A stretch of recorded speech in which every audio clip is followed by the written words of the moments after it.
পিনাকি ভট্টাচার্য রচিত ফুলকুমারী থেকে আজ পাঠ করছি ১৪তম পর্ব। রামু ও ইনসানিয়াতের তালিকায় ইঁদুরের গরহাজিবি। টানা কয়েকদিন বাজার করতে বের হই, একা, কেবল খাবারের সন্ধানে নড়াচড়া করা নির্লিপ্ত এক অজগরের মতো। সুপারমার্কেটের বাইরে এসে লম্বা লাইনে দাঁড়ায়। দীর্ঘ সবুর নিয়ে সবাই অপেক্ষা করছে, এছাড়া আর কোনো উপায়ও নেই। দীর্ঘ লাইনটা ক্লান্ত নদীর মতো বয়ে গেছে, যেন অন্তহীন এক বহতা সেতস্বিনী। সময় ধীরে ধীরে গড়িয়ে যায়, এক একটা মুহূর্ত অপেক্ষা করা কষ্টকর। একে একে মানুষ দোকানে ঢোকে, ধীরে, এক সারিতে। এত দীর্ঘ সবুরের পর যখনই আমার পালা আসে, আকসারি দোকান বন্ধ হয়ে যায় তখন। আর যেদিন তকদির ভালো থাকে দোকানে ঢুকতে পারি, কিন্তু প্রায় তাকগুলো ফাঁকা, শূন্যতায় আক্রান্ত।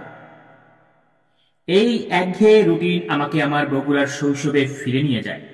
এই একই কায়দায় রেশনের দোকানের সামনে দাঁড়িয়ে থাকতাম। ১৯৭৫-এর আগস্টে শেখ মুজিবের পতনের পর আচানকভাবে আকাল দূর হয়। বাংলাদেশের নিম্ন ও মধ্যবিত্ত পরিবারগুলো রেশনের উপর নির্ভর করেই চলত। প্রতিটা পরিবারের রেশন কার্ড ছিল, নির্দিষ্ট পরিমাণ খাদ্যের বরাদ্দ থাকত ওই রেশন কার্ডে। চাল, গম, চিনি আর তেল ছিল নিয়মিত রেশনের অংশ।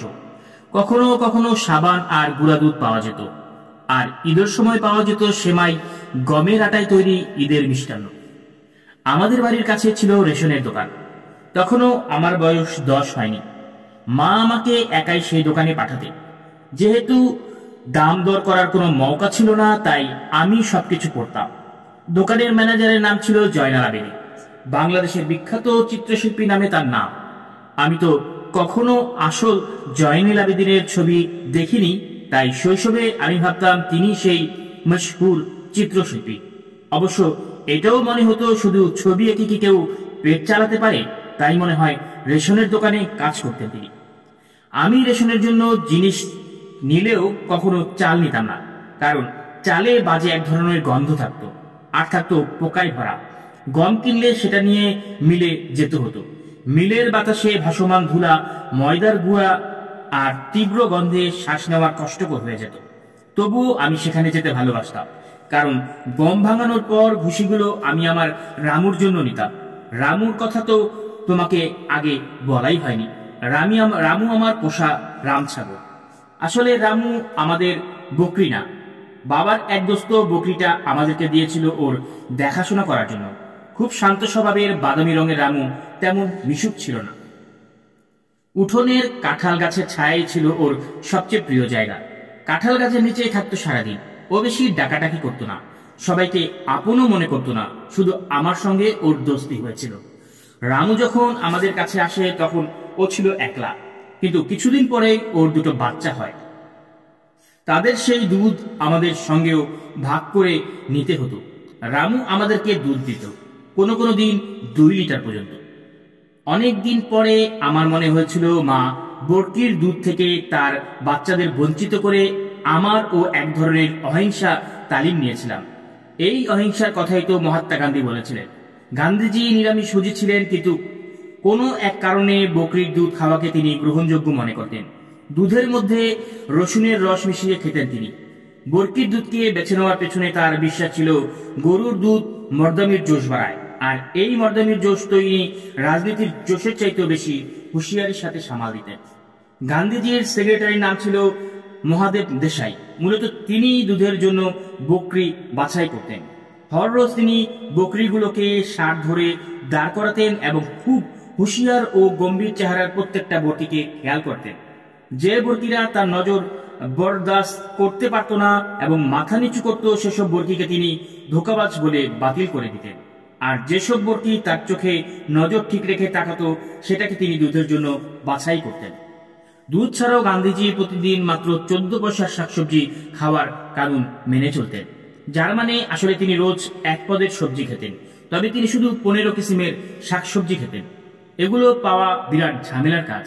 এ বাদেও তিনি পরপর একই কিসিমের সবজি খেতে বিরক্ত হতেন। একই একঘেয়েমি ছিল তার অসহ্য। তাই মহাদেশ দেশাই গান্ধীজির সবজির তালিকায় ফর্দ করে রাখতেন। গান্ধীজি প্রতিদিন 12টায় দুপুরের খাবার খেতেন। ঠিক 12টার মধ্যে মহাদেব দেশাই তার ফর্দ থেকে প্রতিদিনের আলাদা আলাদা সবজির নাম ঠিক করে দিতেন। তার তালিকা অনুযায়ী রান্না হতো রোজকার সবজি। সত্যি বলতে গান্ধীজির এই গরিবী ও সাদাসিধা খাবারের ব্যবস্থা করতে কুবেরের ধনেও টান পড়ত। লকডাউনের কারণে প্যারিসে আতঙ্ক ছড়িয়ে পড়েছে। এই জ্বর মানুষের মধ্যে এক বাড়তি হুঁশিয়ারির যোগান দিচ্ছে এবং যার ফলে বাড়াবাড়ি করছে প্যারিসবাসীরা। অজানা এক ডরে তারা দরকারের তুলনায় অনেক বেশি খাদ্য মজুত করছে। কেনাকাটা যেন আর দরকার বা বিলাসিতা নয়, এটা যেন এক এক রেস, যেখানে হর ভক্ত আমাদের মনে গভীর আতঙ্কের কথা মনে করিয়ে দেয়। এই সংকটের সময়ে টাটকা ফল আর সবজি যেন স্বর্ণের চেয়েও অধরা। আর লোকজন এত হিসাব করে কেনাকাটা করছে যে মহাদেব দেশাই থাকলে নির্ঘাত লজ্জা পেতেন। দোকানের তাকগুলোতে ফল আর সবজি হাজিরা যেন সকালের শিবিরের মতো, এক মুহূর্তে আসে আর চোখের মুলুকেই মিলিয়ে যায়। দূর থেকে ভেসে আসা গুজব আর অদ্ভুত সংকটের কথা বলে। আমেরিকায় নাকি টয়লেট পেপারের একটা রোলও পাওয়া যাচ্ছে না। এই যুক্তি আমার মাথাতে আসে না। একটা সাধারণ জিনিস কিভাবে মহামারীর বিরুদ্ধে লড়াইয়ের কাজে আসতে পারে। শৈশবে যেমন এখনো ঠিক তেমনই।